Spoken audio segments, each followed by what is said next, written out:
How dare you make me run all over the monastery? Calm down. That was all on you, shady lady. Shady? You know full well I'm sensitive about that. It's as though you wish to be incinerated. What I mean to say is, all shall be forgiven when you do my bidding.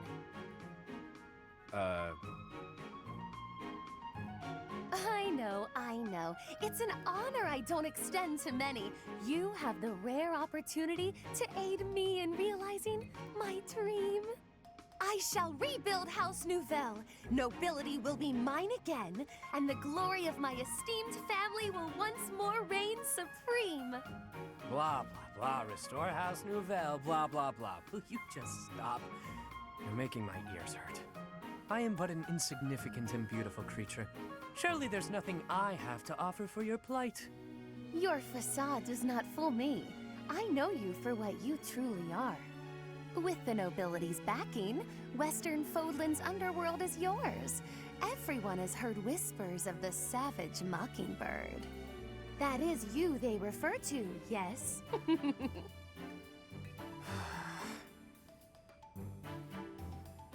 Your time would be better spent laying the groundwork for me to reclaim my title.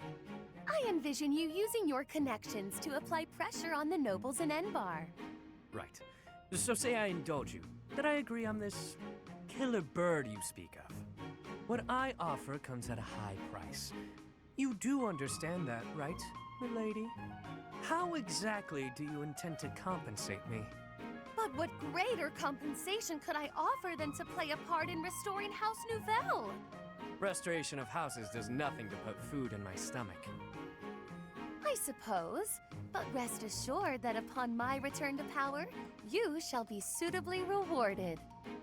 Let me cut through the mud here. You're broke, and you'll pay me after you get what you want. Wow. I love how irresponsible you are. Refreshing. Then what would you have me do? I have nothing to bargain with now. No status, no wealth. Perhaps rather than turning to a killer bird for help, you should be bound before the nobles or some such. Get down on all fours and lick their boots. See what that'll get you. Perhaps you're too prim and proper for that. Lick their boots?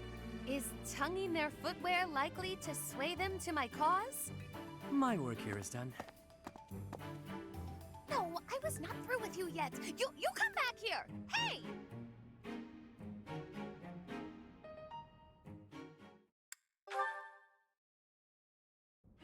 Hey, shady lady. I see you're working into the wee hours. I have asked you before not to refer to me that way. Right, whatever, sorry.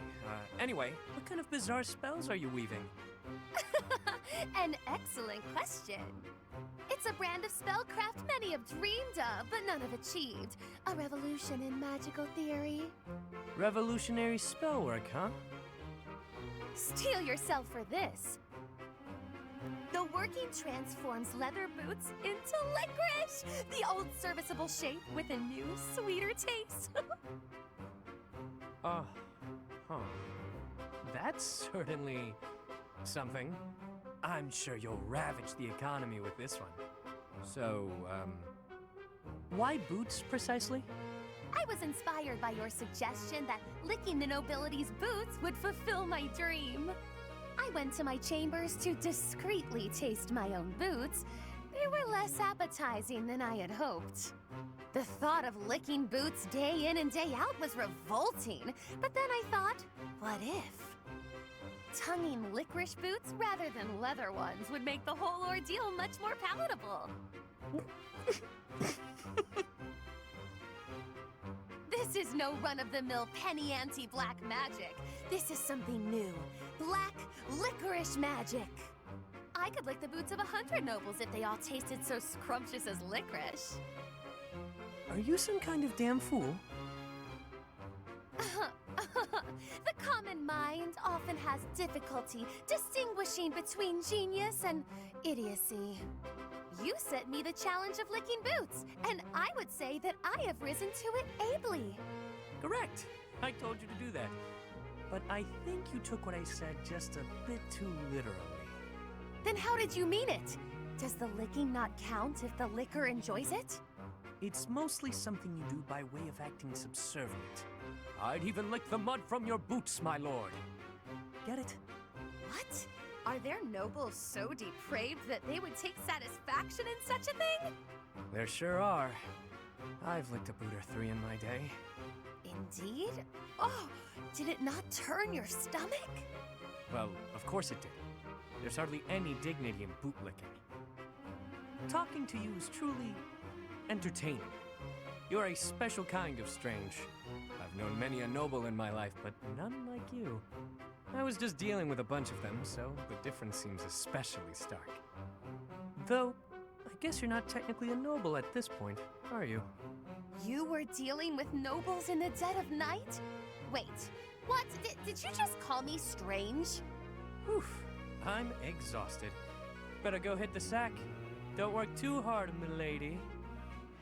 I did not give you leave to go! Ugh, his rudeness knows no bounds.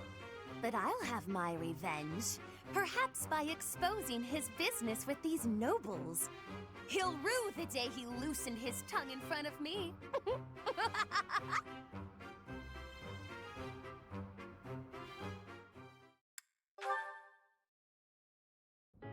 Remember when you mentioned briefly that you'd been in conference with some nobles?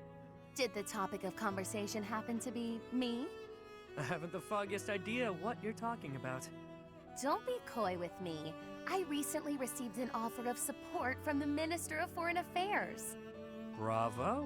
Your dream of restoring your house is that much closer now, isn't it? We shall see. My response is on hold until I could confirm something first.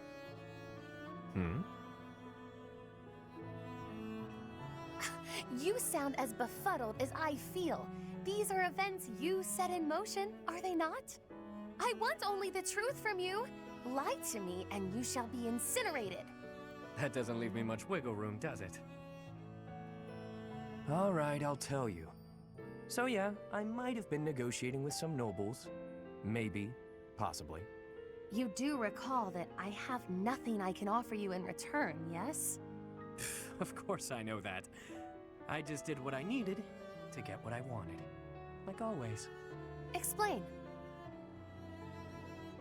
All my life, I've known how to angle to get everything I've ever wanted. Money, social standing, the whole kit and caboodle. See? That's how the savage mockingbird lives. Ever since I was a kid. It's how I've done things. What does that have to do with... Wait, are you admitting to being the savage mockingbird? And I find myself wanting in on this house of yours. The one you've yet to rebuild. What? No, wait. You haven't yet answered my question about the savage. Preened as this bird might be, his only home is a dark, wet back alley. As long as I'm me, nothing can change that. So I figured, if I could leave that home of mine and live simply as Yuri, even if only for a while, you know, I might like somewhere proper to return to. Somewhere cozy, comfy even. Better than House Row, where last I left from. I'm not sure what you're insinuating here. I'll get your house back for you. And I only ask for one thing as payment. Once House Nouvelle is back in good standing, I want a home there. You mean you wish to join House Nouvelle? But the only way to do that... Marriage. Bingo. Quick, easy, simple. You and I. Spouses. You heard me. It's a fine enough trade. What's the problem? I mentioned nothing about a problem. Where did you get that notion? I've always found you very useful, though I could do with less, much less of your back talk. I suppose Milady doesn't want a rogue for a husband. Can't handle all that is Yuri, No, but there is a procedure to this sort of thing. How can you join my house when I have none? What? You want to do things in order? How boring. I suppose we'll be lovers for now. You mock me! You mock me and I will not have it! Me? Mock? I'm being sincere. I'd never live out another dull day with you by my side. That is my only fear. A life spent by your side may be more taxing than I could stand. Seeing you so flustered provides endless entertainment.